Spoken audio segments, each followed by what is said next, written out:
Good morning students, मैं Swati Patil madam. यहाँ पे इस वीडियो में हम आज मैग्नेटिक लाइंस ऑफ फोर्स इसके बारे में जानकारी लेंगे। यहाँ पे इस वीडियो में आज हम मैग्नेटिक लाइन ऑफ फोर्स, इसका मतलब, उसकी प्रॉपर्टीज और मैग्नेटिक फ्लक्स, इनकी डेफिनेशन देखेंगे। सबसे पहले मैग्नेटिक लाइन ऑफ फोर्स, इसकी डेफिनेशन है it is a path along which unit north pole will move when place in a magnetic field.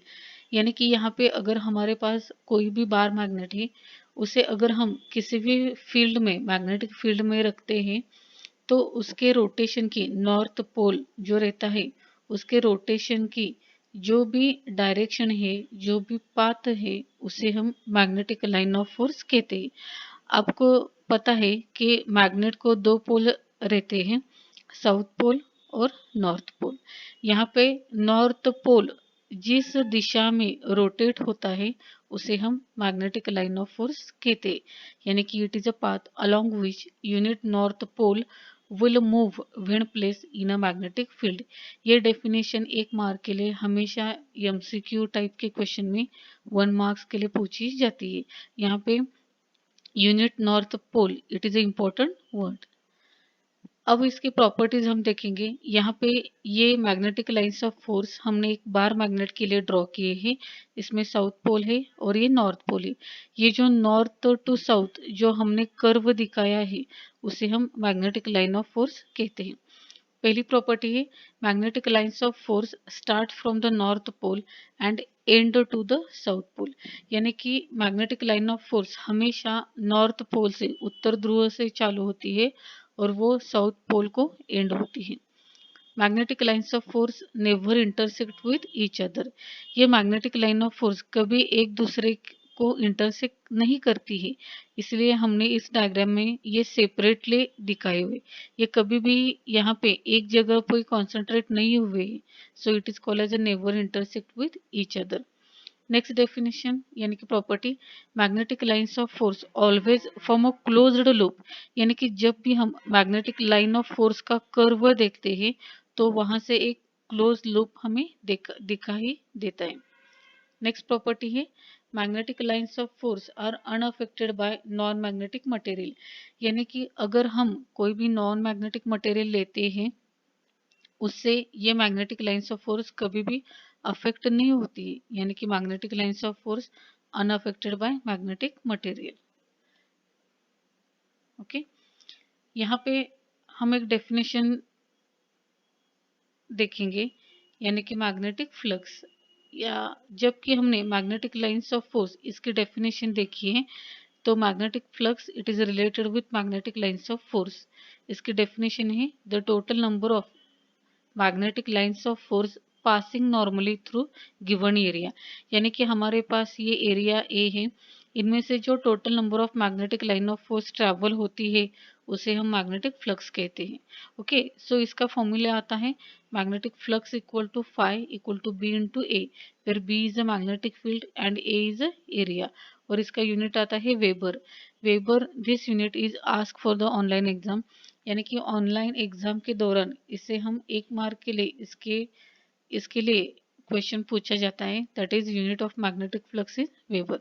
Okay, सब अगेन वी रिवाइज इट। यहाँ पे magnetic flux the total number of magnetic lines of force passing normally through given area. Okay, यानी कि यहाँ पे हमने area A लिया है, उसमें जो भी total number of magnetic lines of force travel होती है उसे मैग्नेटिक फ्लक्स कहते हैं। उसका फॉर्मूला है magnetic flux equal to phi equal to B into A, that is magnetic field into area. इसका यूनिट है वेबर। ये 1 मार्क के लिए क्वेश्चन एग्जाम में पूछा जाता है। नेक्स्ट मैग्नेटिक फ्लक्स डेंसिटी, इसे हम बी इस लेटर से दिखाते हैं। इसकी डेफिनेशन है magnetic flux per unit area, यानी कि B equal to phi divided by A. इस तरह से इसका फॉर्मूला आता है और इसका यूनिट है वेबर पर मीटर स्क्वायर, और Tesla it is one of the unit for the magnetic flux density. इसे हम मैग्नेटिक इंडक्शन ऐसा भी कहते हैं।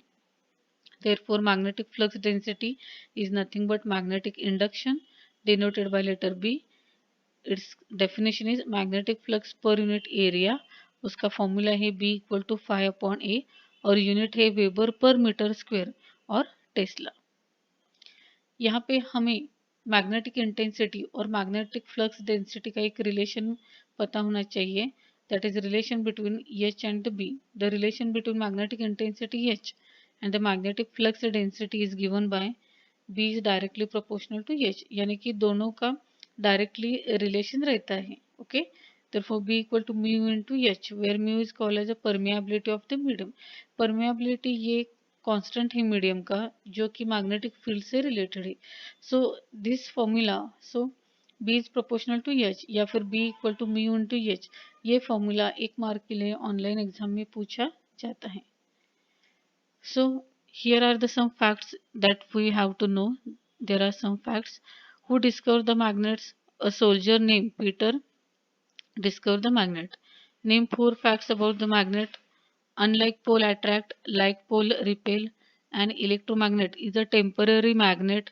A permanent magnet is a magnet that cannot be demagnetized. Name 5 other planets that have magnetic field. यानी कि यहाँ पे मैग्नेटिक फील्ड कैरी करने वाले प्लैनेट्स है Saturn, Jupiter, moon, sun and the Mars. Okay, these are the some of the important facts regarding the magnet. Okay, no thought of the day. यहाँ पे हमने एक डायग्राम स्केच की। यहाँ पे अर्थ है, अर्थ के 2 डायरेक्शंस नॉर्थ और साउथ, यहाँ पे नॉर्थ और साउथ। यहाँ पे हमने क्या दिखाया है डायग्राम में? The sleeping directions which is bad and which is good. जब हम सोते हैं तो सोने के लिए कौन सी दिशा हमारे लिए गुड है और बैड है, ये हमने दिखाया है। अगर हमारा सर यानी कि सिर नॉर्थ की तरफ होगा और हमारे पैर साउथ की तरफ होंगे तो it is a bad direction for sleeping. Which is a good one, यानी कि हमें सोने के लिए जो डायरेक्शन अच्छी है वो कौन सी होती है? हमारे पैर नॉर्थ को होना चाहिए और सिर साउथ को होना चाहिए। It is a good condition for the sleeping position. इसीलिए बहुत सारे वास्तुशास्त्र में ये भी कहा गया है कि which direction is suitable for a sleeping person and which directions are suitable for a dead person।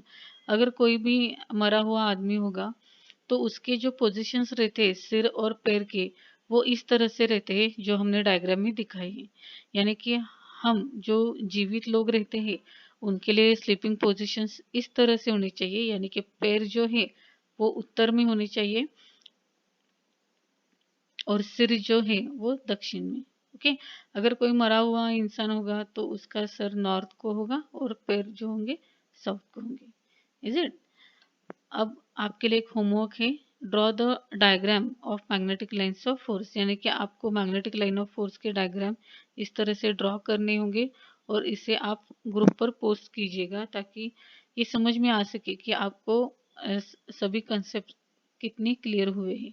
Okay, so in this way we have studied the magnetic line of force, its properties, the magnetic flux. In the next article we will see the another new point. Thank you.